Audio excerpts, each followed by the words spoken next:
Coming up next on Access Framingham TV, a Caribbean cruise on Travels with Jack with guest Bill McColgan. Stay tuned.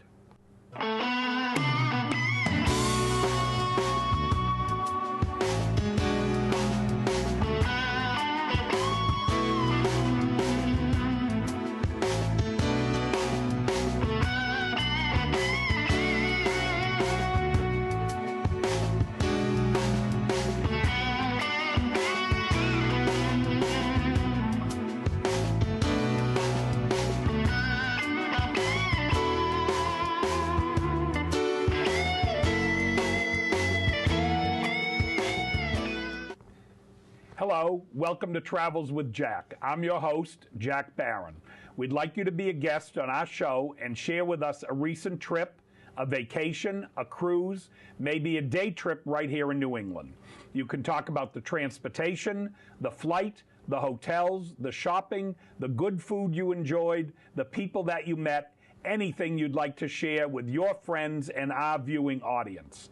Just contact us here at Access Framingham TV and let us know you'd like to be a guest. You can phone Access Framingham TV at 508-875-5434, or you can send an email message to info@accessfram.tv. Our associate producer will be in touch with you to make arrangements for you to be on our show here on Access Framingham TV. Today, my guest is Bill McColgan, Executive Director of Access Framingham TV. And I must tell you, it's an exciting day to have the head boss with us. Oh. Thanks, Jack. Bill is going to share with us a family trip he took with his lovely wife, Brenda, and his two daughters, Monica and Miranda. They went on a Carnival cruise down in the Caribbean, and it was truly a great family event because they had Brenda's folks on the trip and Bill's folks. And that's always a very special treat when everyone's living and well, and it's kind of a once-in-a-lifetime opportunity, I think. It is. I'm so glad you did that because I think too often in family situations, you know, where you have an opportunity to all get together like that, people don't take advantage of it, and later on, you don't have those opportunities. Well, and I think what ends up happening is, you know, that there's always a fear that, oh, is there going to be a rivalry or any of those kinds of things? And there really wasn't. Everybody was terrific. It was just a great chance for all of us to get together, and the kids, having both sets of grandparents, was just a wonderful trip. Well, those family events, especially if you can all get along. In the Barron family, it was always the kids were running to something, and Mrs. Barron and I were sitting by the pool. But that's a different show. Bill's wife, Brenda, is currently a teacher in the Whitman-Hanson School District. Yes. They live in Whitman. For those of you not familiar with Whitman, that is the South Shore toward Hingham in that area. A little history on Bill. Born out west in Montana. Yep, I was born in Missoula, Montana. And made his way to Jamaica Plain, where his dad was from originally. Right. And so, I don't know, I think there was a song where some guy goes out west and meets his young Western bride. And well, that's what happened. What happened. My dad was a JP Irish boy who had been, you know, a couple of generations in JP, and after the Air Force, he and his best friend went out to Carroll College in Helena, Montana, and that's where they met my mother, who had grown up in Helena. And now Bill's trying to find out if the family ranch is sitting on a bunch of oil because they can't. Well, it would be nice because you're not going to make a killing raising beef anymore. Because as many of you know, out in the western states, the Dakotas and all that area with the fracturing, they're getting big developments of oil and natural gas, and that's a boom town right now, those areas. But as I say, Bill took this cruise, but I just want to also fill you in that he has a very interesting background for a young guy. He's been a news director. He was the executive producer for a sports program for Comcast. He was a news reporter. This he doesn't want to admit, but he was a stage actor and singer. We're not going to make him sing tonight, but interesting. And he did several shows with his wife, Brenda, who is also an actress and a singer. Before that, he's a BC High graduate, which is, for those of you who don't know, over in the South Boston area near the Boston Globe. Stanford University out in Palo Alto. Right.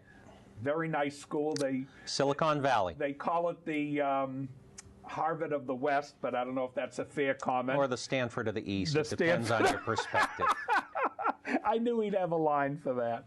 And also received his MBA from the Carroll School at Boston College. Right. So for those of you who are BC people, he's not a triple eagle, he's a double eagle, and we'll leave it at that. Right, right. So I don't have a pass straight into heaven. The interruption of Stanford. But anyway, so tell me a little bit. I'm hoping some of the photos come on with the cruise ship very shortly. Sure. Fill me in a little bit. You saw this trip. You wanted to go away with all the family. Well, it's interesting. The impetus for the trip was my older daughter at the time was in the 8th grade. And, all of 15 years old. Yeah, she was 14 at the time, and now she has Asperger's syndrome. So there was a wait, stop, fill me in. Asperger's syndrome is a high-functioning form of autism that is really it's kind of a mind-blindedness about how people are interacting around you. It's a social, there's a social detriment to it. Okay.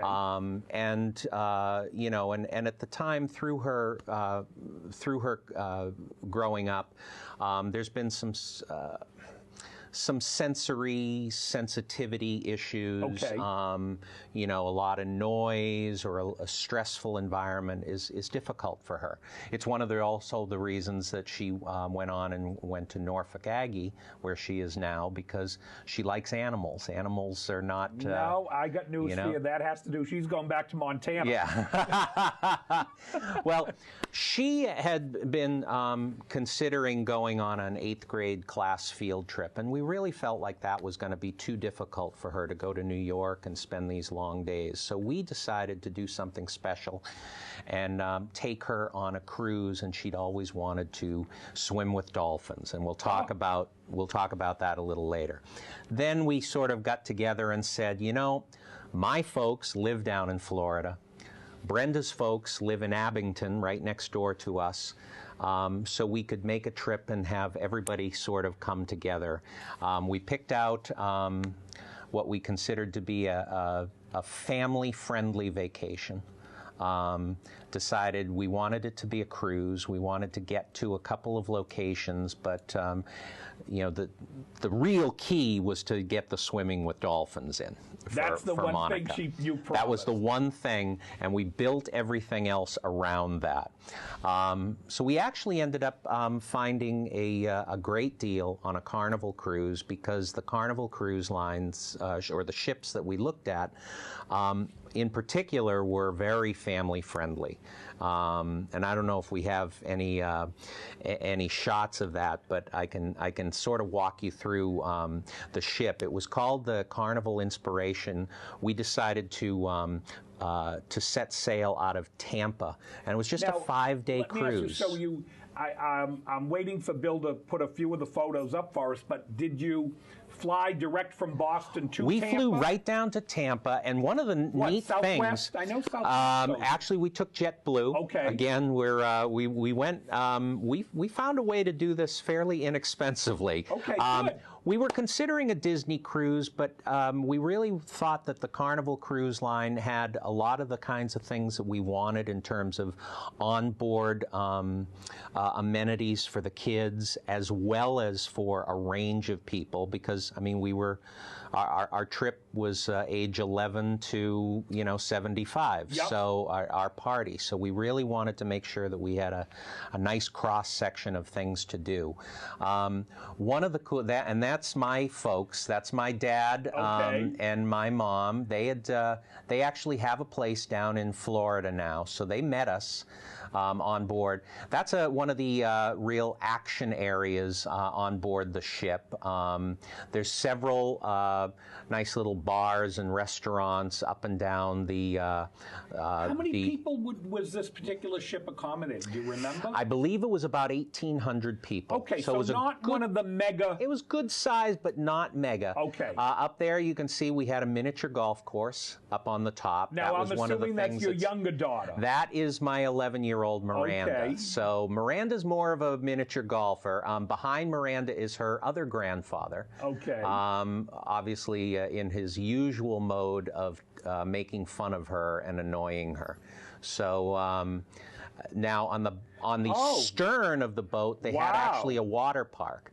So large slides for the kids. So, in this particular cruise, there were 2 full days at sea. So those full days at sea, you're really looking for something to keep the kids occupied. And these water slides were just a lot of fun. I mean, they spent a long time out there.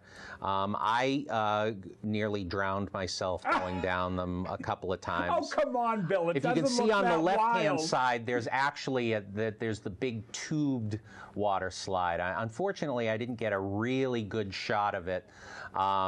But that one went up about 3 flights of stairs and down. This one was just more shoot right down and make a big splash. I was going to say, come on, that couldn't have done too much. It was the larger tubed water slide on the left-hand side where they had most of their fun.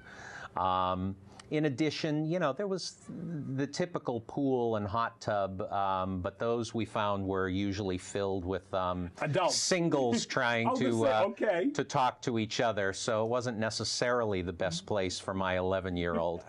But we had a terrific time looking at that, and I think that the nice thing about the cruise is that it had a real, wide variety of things to do. And, one of the things that I think we might have a shot of is the teddy bear workshop. I mean, there was a Build-A-Bear workshop, so the kids could spend some time. So you mean they have today on these cruise ships? It's been a long time for me with kids, but arts this is what they had. They had they had this camp carnival. So it was nice because we were able to basically look at this schedule, then compare it to the adult schedule, and say, okay, this is where we can get rid of the kids for a while. Okay. Because they're going to have plenty to do. There's my daughter Monica. She's making her own teddy bear that she would end up being able to bring home. So what do you do? Stuff they your stuff own. them and everything? Yeah, it's very similar. If you go into any of the local malls, there's those Build-A-Bear workshops. This was just another version of that. I'm not familiar with There's Miranda working on hers. So they each ended up coming home with a bear. That was a good way to spend some time and also have the grandparents behind them do a little hanging out with them. Now, do they charge you separately for these things? Yeah. Now, this is the top of the water slide I discussed before. So that was the... All right, now I'm convinced. Now you're getting a little bit more scary. Yeah, it wasn't exactly scary, but, it was certainly... was certainly, something to do and something fun for everybody involved. Now, this is us as we were at one of our debarkation points. You can see the ship is in the background. The ship on the left is another cruise ship, so you can kind of see general size. The Carnival ship was really a, kind of a family-friendly, moderate-sized cruise ship, not too overwhelming. You obviously could still get lost because, one corridor leads down to a dead end, as is the case with a lot of these ships. But it had 2 dining rooms, 2 performing arts areas, gym, running track, as we said, mini golf, the water park, several clubs, nightclubs. Karaoke was a big thing for us, the family karaoke. This is what? Now this was actually a remarkably popular offering. Right in the middle there, and the redhead is my wife. And actually, both of my kids are in there as well. As you can see, they've each got a towel in front of them. And basically, it was a towel folding class. There's my lovely bride, I thought it was very proudly showing off her elephant. Every morning, the staff would give us a different folded towel. So we would get a swan or an elephant or a monkey. And, towards the end of the cruise, they were all able to show off.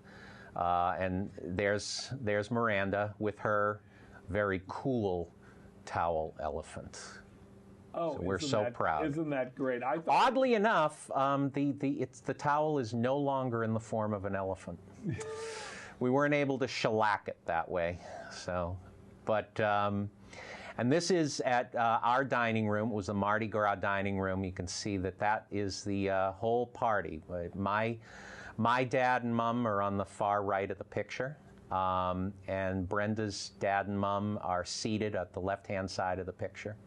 Monica was 14 at the time, and this was all about getting her to swim with dolphins, and Miranda was 11. 3 redheads in the women? We've got actually 2 redheads. Miranda, the lighting's a little odd, but she's a blonde. Oh, okay. She's actually blonde. The redheads...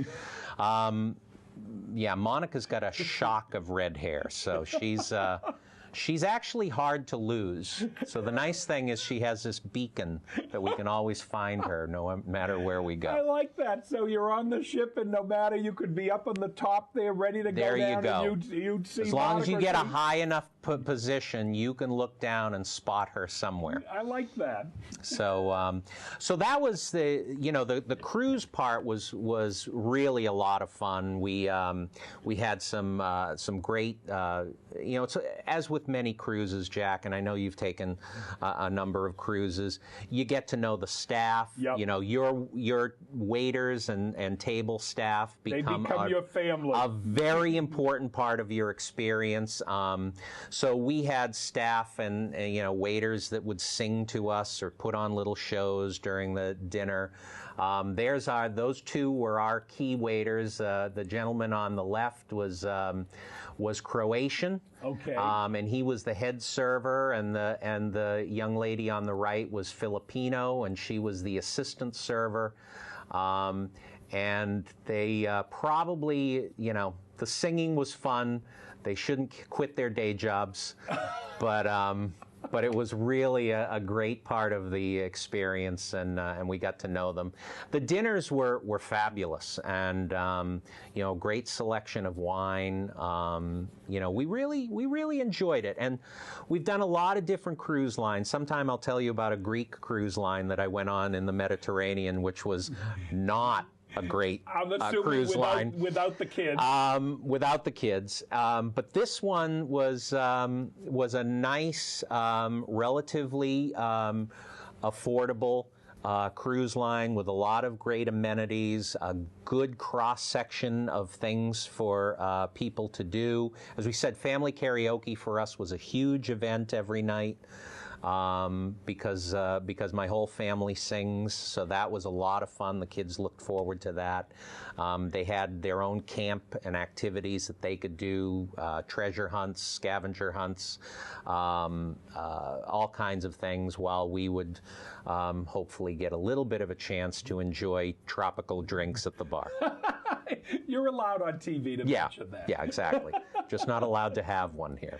Oh, now and that there's was the inspiration. It's the Carnival inspiration. So it was a very nice ship, and we enjoyed it as both a floating hotel and as a means of transportation to get to those dolphins. Now, let me interrupt you. What islands were you lucky enough to go to? Well, because this was just a 5-day trip, we had two ports of call. And one was Grand Cayman. Yep. And one was Cozumel.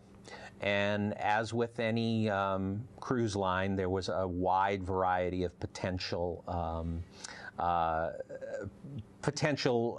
outings that you could select. The day excursion. Yeah, we ended up going through this book that provided so they print the whole book for you. So we could sort of go through. Now I picked this up later, but to be honest, although these daily sheets were very important to tell us what was going on the ships. Okay. And I kept a few of these just to remind myself of some of the more fun things that we did. Most of the planning was done online.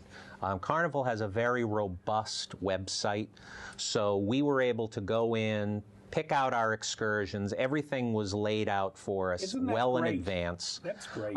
Including our transportation to and from the airport. Everything we had taken care of online. I was able to do it for both sets of grandparents so that we could all kind of coordinate our efforts. But the first excursion that we really wanted to do was in Grand Cayman, making sure that we went to Dolphin Cove. And I know you're somewhat familiar with Grand Cayman. Yep. And Dolphin Cove, I believe there's a couple of places where you can have dolphin encounters. Yes. In the Cayman Islands. And I have to apologize. I had a wonderful picture lined up of one of my daughters kissing a dolphin, and we weren't able to get it in time. That's it had been right. loaned out. But as you can see, this was a really pretty day. This is Dolphin Cove, and this is taken by one of the grandparents, because we're actually in that little set of dots up in the high middle of the picture, well away. Here we are. We're coming back to the dock line.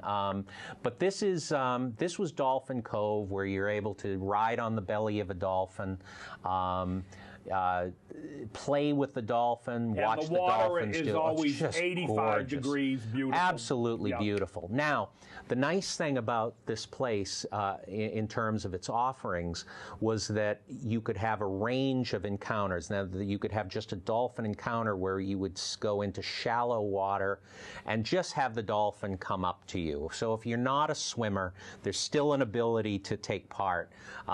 We were able to go out and have a little bit more of swimming and playing with the dolphins. That took, we ended up with about a half hour out there with the dolphins. It was really a wonderful experience. Then they take you off, they put you in a boat, and they bring you out to Stingray City. Okay. Now, Stingray City is actually a set of sandbars that's out in the Sound.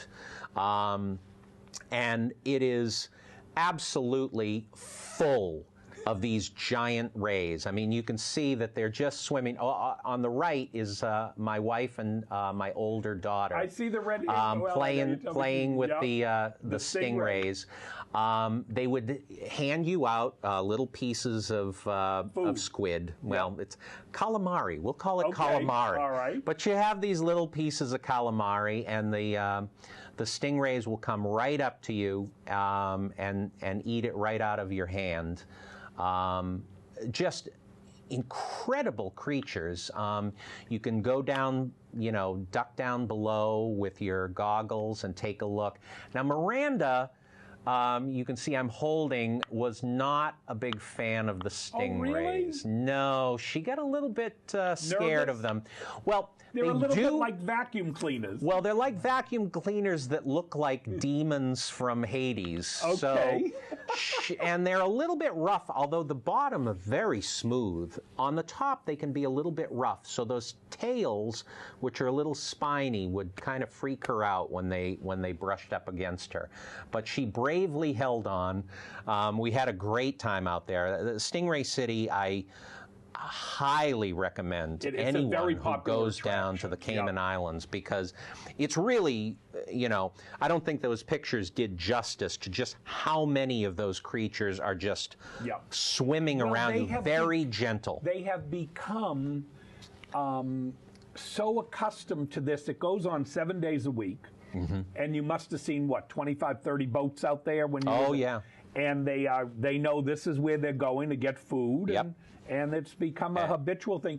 And they tell me, I don't know if it's true, that these stingrays are a different type or category than the ones that Steve Irwin had trouble with in Australia. Which was such a tragedy, obviously. And, you hear about that, and I think that, quite honestly, my daughter probably heard about that, which freaked her out a little bit more about these rays. But they're really, just to go under the water and watch them swimming is just, it's miraculous. So the cruise ship arranged for you to get picked up at the dock. Mm-hmm. They drove you out to the Dolphin Cove. to the Dolphins. We went right out of Dolphin Cove and we took off our jackets and walked around a dock and boarded another boat that took us right out to Stingray City. Now, at that point, the skies were starting to threaten. So we actually were out there, and it wasn't as crowded as I think it normally is, because the skies were threatening. As a matter of fact, just as we were getting back aboard the boat after our stingray encounter, the skies opened up on our ride, as we were traveling back to the dock. So when we did finally get back to the dock, we did find something at Dolphin Cove that my younger daughter was a little bit more comfortable with, and that was the touch tank, because starfish hardly ever, sneak up on you. So she enjoyed that. She's awfully cute. Yeah, very. Thank you. She's so she really enjoyed the touch tank. One of the things that I thought was remarkable about Dolphin Cove also is just as you enter it, it's they really make the whole experience to be an island experience. So as you're walking from where they park the bus to the main building of Dolphin Cove, the trees are filled with blue and gold macaws. Oh, really? Just beautiful, beautiful birds. So this was, and they're parked. They've parked themselves right by the area that you walk, they're chattering to you as you arrive. So beautiful birds. They were. They just so they really must feed them birds. And everything that they stay in that area. And in fact, if you go on the website and Dolphin Cove, if you Google Dolphin Cove, Cayman, Grand Cayman, you'll see that Dolphin Cove has its own website, and these do belong to them, and they make sure it's part of the experience of these birds greeting you as you arrive. So we really enjoyed the Cayman Islands. Now, we only had a 7-hour stop. That's it. And 7 hours was pretty much, well, as I said, it was a 5-day trip. We actually left Tampa port, the port of Tampa, 4 o'clock on a Saturday, and we got back at 8 a.m. on Thursday. So it was, it was a fairly short adventure. So they get you in the Caymans, they get you did what you wanted to do. You pick what you want to do. Now, my parents decided to do shopping, so there was all kinds of different things that you could do. And actually, my mother didn't even do an excursion. She just got off, wanted to walk around the town a little, and then find a place to read her book. Okay. So, and that's fine. So there was a whole cross-section of different kinds of things you could do on the Cayman Islands, and, hopefully we'll get back and be able to take advantage of some of the other things that the But my experience on some of these cruise ships is there are people who don't get off the ship. Oh, sure. You come to port and they say, that's fine, you go where you want, I'm going to sit at the pool, or I'm going to have a cocktail, I'm going to read my book, play bingo. They're happy to stay on the boats. As we were talking earlier, one cruise ship fiasco that I had in my past life was a cruise that habitually got into every port late and still took off on time. This was the same Hellenic cruise? So you would end up with an hour and a half in a port, and then you'd have to literally run to see something and run back to the ship. This cruise was like clockwork. You were in on time, you left on time, it was exactly as advertised. So when we were done, there were other excursions that we could have taken that would have been shorter excursions and allowed you to do a little bit of a few different things, but for us, we really felt like the dolphin swim in the Stingray City. No, it sounds like you had a full day there. Terrific. All right, you get back on the ship, they tell you it's 5 o'clock, we're leaving. Yep. If you miss the boat, have dinner, go see a show. Next day is another day at sea. Okay. So the kids had a whole range of great things to do, and we were on our way to Cozumel.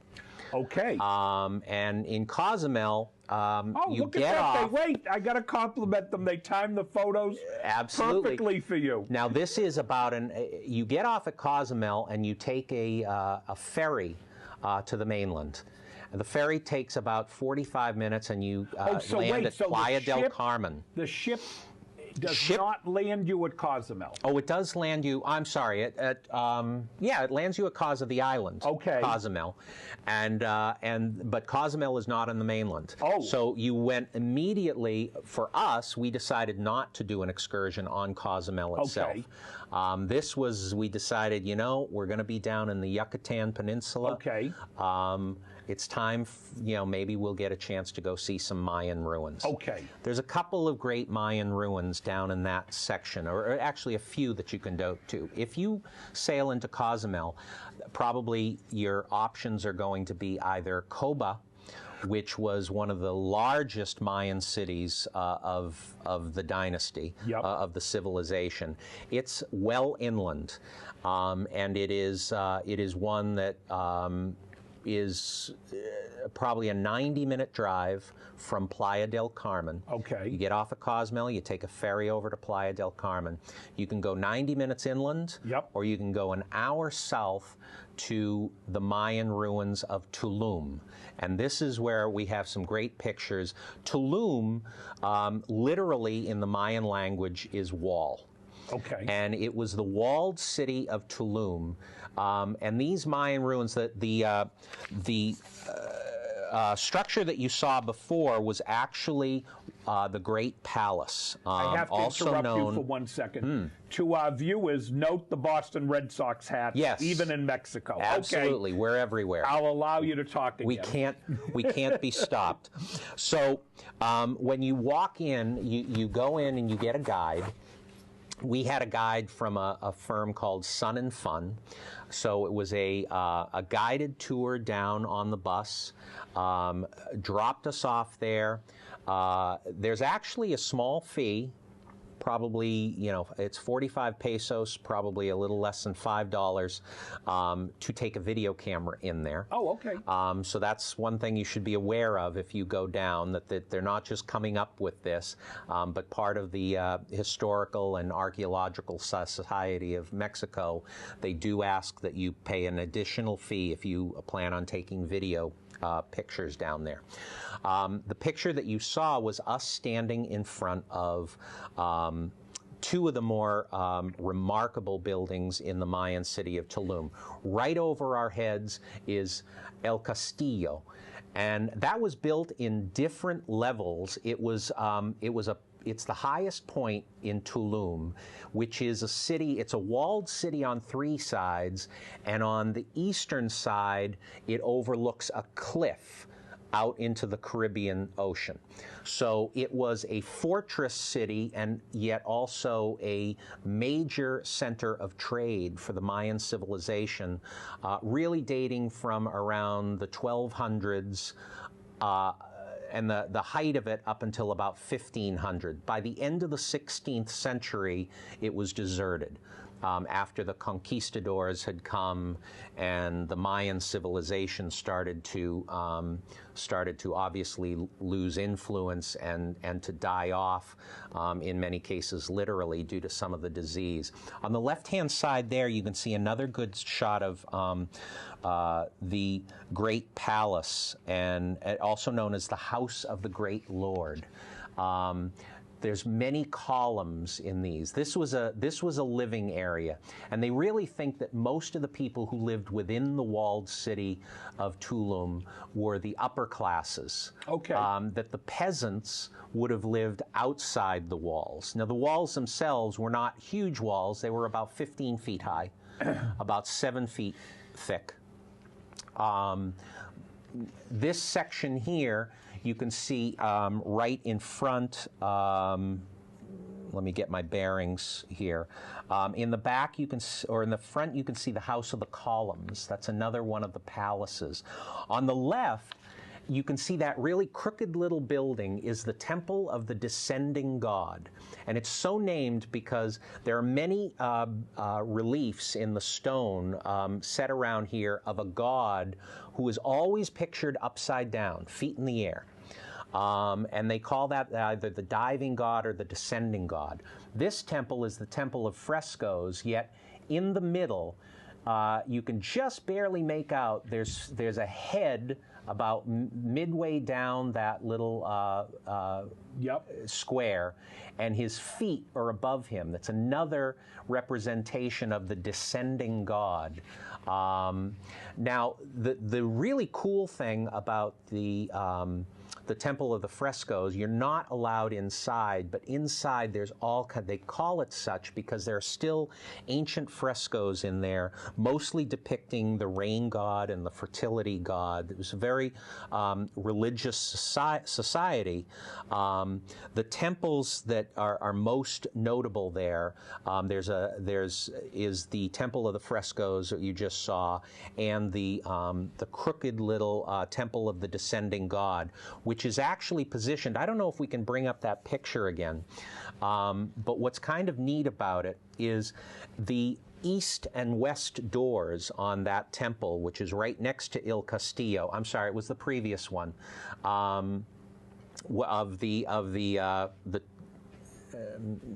That's the. If you can look back at next to Il Castillo, the giant section, there's a small tilted temple where if you look in the two doors on the summer and winter solstice are positioned exactly so that the morning sun at dawn will break right through those windows. Now I got to ask you a question. Did you read on this because you knew you were going to be on our show? I knew that. They teach you when you were there? They taught me that. I have to admit, this was several months ago, so I had to refresh my memory on some of these. You could be a professor on this. But it was really fabulous. And in fact, in addition to being called Tulum, this city was also called the City of the Dawn because in the Mayan civilization, it is the easternmost city, and it was the first city to see sunrise every day in the Mayan civilization. It also looks in pretty good condition. It was, well, because it's not quite as ancient as, you know, say Rome or the Egyptian ruins you may see, or certainly Pompeii or Ephesus in Turkey. Some of these structures and these stone structures are still, you know, standing upright, but they really fell into disrepair. Now, if you chose to go into Koba, the pyramids there, and the same with Chichen Itza, I've been to Chichen Itza, are much more spectacular, but it is much longer a day, and you know, it's bring plenty of water. Bring plenty of water no matter where you go because it gets pretty warm. They did, and I think one of the things they found interesting was the iguanas, which were everywhere. Okay. And I actually had a picture of one of the iguanas just sitting in one of the ruins. you know, they really are the year-long residents of Tulum right now. Now, Tulum, the name Tulum has now been adopted. There is a small Mexican town still named Tulum, just south of the ruins. So I think they're doing a thriving business on the tourist trade. And I will say this about, you know, people who may be concerned about traveling in Mexico, because certainly there's been a lot of advisories about whether or not it's safe. It is a concern, some of the areas. I would say that in this section of Mexico, I felt no issues. I think it is a section that is a little bit removed. It's farther away from some of the really heavily populated areas that have seen some of the problems with gangs and you know, drug lords and things like that, which, you know, has unfortunately become such a problem and a fact of life among so many states in Mexico. This state, which again is down in the Yucatan, is made up of people that if you look at old pictures of Mayans, and our guide even pointed this out. He says, if you look at my face, you know that I'm Mayan. Oh, really? And this was very much, they're very proud of their It heritage. sounds like the gal running for the Senate here in Massachusetts. She's telling you her cheekbones there. She's Mayan. He definitely looked the part. Was very proud of his heritage. I think that, you know, they went into some. You know, we could talk a little bit about some of the other aspects of the area, but certainly that area had been had its own history even before the Mayan culture, with other civilizations that the Mayans themselves replaced. So if you have the time to just go and explore this area, and if you're a history buff, you would just absolutely love it. One of the cool things about going there, one of the other reasons we chose to go to Tulum rather than Tacoma, was that it was right on the water, so that after our tour through the ruins was done, we had about 90 minutes to go to the beach, and there was a beach at the foot of the hill of the Mayan ruins of Tulum that is just breathtaking. Really? And you took a staircase down. I'm not sure if we have a shot of it, but you could take a staircase down, very small beach, almost seemed like a private little beach. Crystal turquoise waters. Just a remarkable place. The girls had a wonderful time going there, and I just highly recommended it. One of my big questions, which you can tell looking at me, did they have lunch there for you? Well, actually, no. In this particular case, you were responsible for your own lunch. So did the ship give you a box lunch or something? We had, well, there was a small lunch that they had for you. The ship did provide you with some food. Great. So we were fine. We were not left to our own devices. See, I usually sign up for the trip. You see the ruins, and then they have some kind of special Mexican buffet that I go to, and we'll load up on tacos and things. But that's me. Well, I think that you know, and you said you've been to Chichen Itza. Yes. It's these places are really remarkable, and there's no other places like them in our half of the world. No, you're right. You're right. And they really show just what a thriving and remarkable civilization was there. You know, this Tulum was a trade hub. It was a fortress city. It was its own city-state, because the Mayan civilization, they shared a language and they shared culture. It was not, you know, these were city-states that all had their own. Mexico, in general, is I think, a fabulous vacation spot. I'll say for Americans, because I just have always found the Mexican people down there so hospitable. Oh, it was terrific. They just can't do enough, go out of their way to, I don't know if they're like this with all people, but as an American, I always found they just could not do enough for us. If you're in a restaurant, their service is wonderful. If you're at some kind of event, they're always just so hospitable and so nice to Americans that I always recommend to people, if they're interested in not traveling huge amounts of distance, that Mexico is a great vacation. It's wonderful. And the one thing, and we didn't go here, but right nearby Cozumel, if you're not familiar with the Mexican geography, just north of all of these locations that we were talking about is Cancun. Yeah. And Cancun is a wonderful resort city. Great beach. Beautiful beaches, many things to do. You could choose to go see Mayan ruins by making Cancun your base of operations as well. So that might be something that people could consider if they weren't really as interested in the whole cruise experience. I think it's nice that it appears that the cruise ship, even though this was a short trip. It was very short. But you had two great debarkations. This one in Mexico being very interesting and allowing the kids to really get a little bit of a history lesson while they're, enjoying the trip. So absolutely, I think that's terrific. Yeah. And it's now. Are you planning? Let's see. We're a year later now. Sure. Are you kids talking? When I say you kids, meaning the family, you're talking about where you want to go next? What trip you're gonna? Well, it's interesting that you say that. It's time for us to go back to Montana. Okay. We've been to Montana several times. My kids like Montana. Now they you like go to the ghost you go to towns. western Montana? Western part of Montana. The eastern part of Montana is also very interesting, but it's really an extension of the Dakotas. Very flat. Okay.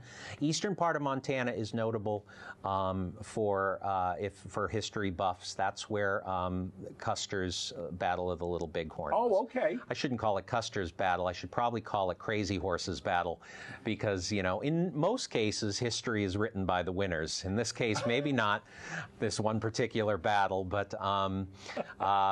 Little Bighorn is actually down closer to Billings. Billings is the largest city in Montana. It's in the western or in the eastern side, but most of the really loveliest areas of Montana in the western part of the state. You were telling me that, and so we're looking at that.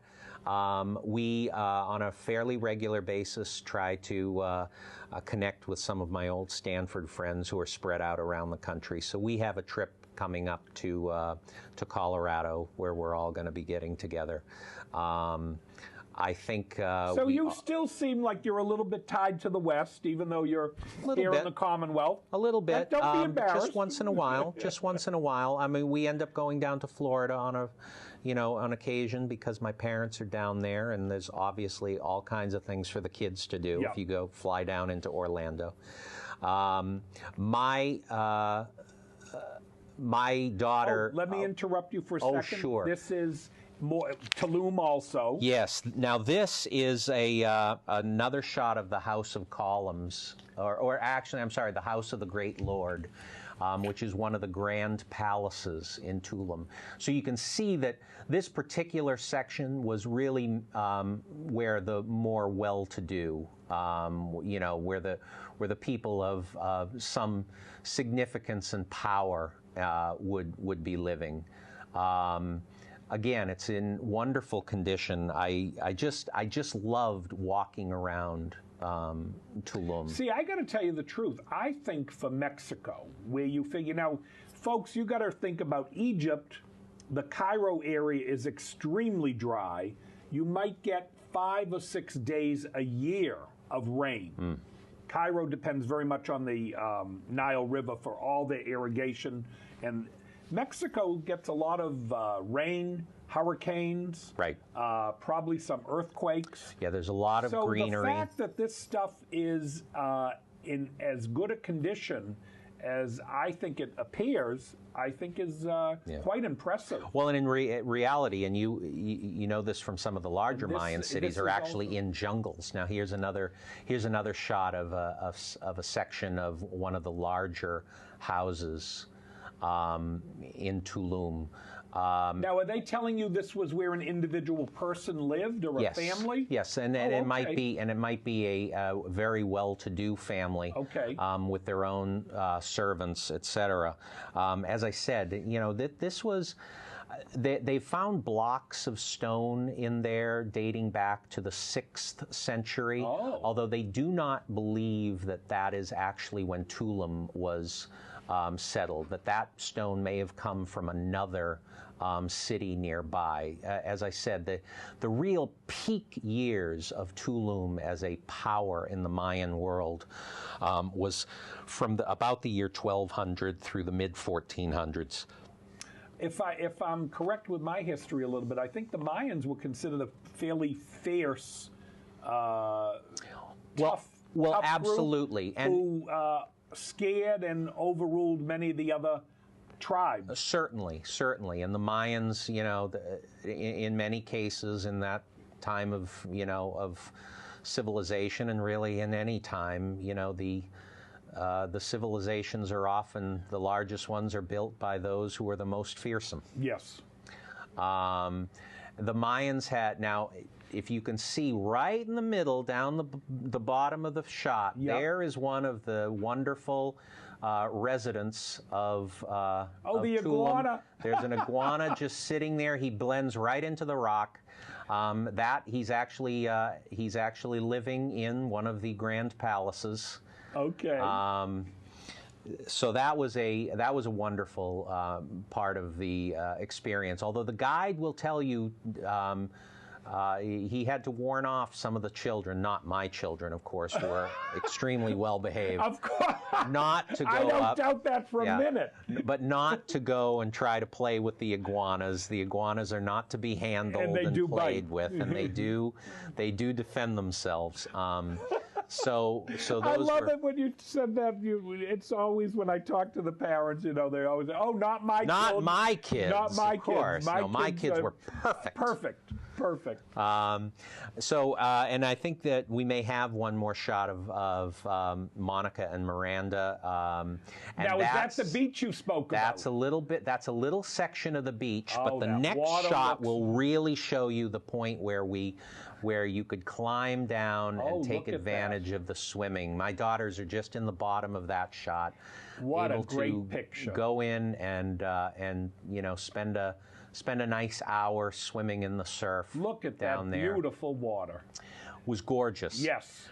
So once we were done there, we had another hour ride back to sleep or, you know, contemplate or, you know, review your materials. Really, I will say this, and we'll get letters to the studio or phone call complaints, but to me, the Caribbean waters are really the most wonderful in the world.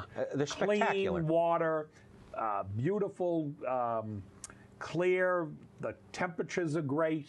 To me, I'm a big fan of the Mediterranean, but in terms of just the look of those waters, those Caribbean waters are just breathtaking. And the sand, the beaches are smooth, beautiful white sand. I'm ready to go, folks. I'm ready to get on the plane and go.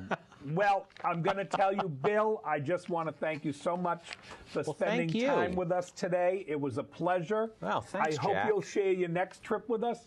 In Montana, I'm happy. We'll show the mountains. Ghost towns. I want you on a horse. Ghost towns are fabulous. I want to see Miranda. I know she had a little trouble with the stingrays, but I want to get a picture of her on a horse. We could brand some cattle and we'll put Monica on a horse. And as far as Brenda, she can get the whip out and she'll. It's always out, Jack. It's always out. Oh, you're going to get me in trouble. Brenda, you in trouble. We're going to edit that out, Brenda. Don't worry. No, she knows I'm kidding. Thank you again. Thank you, Jack. All right.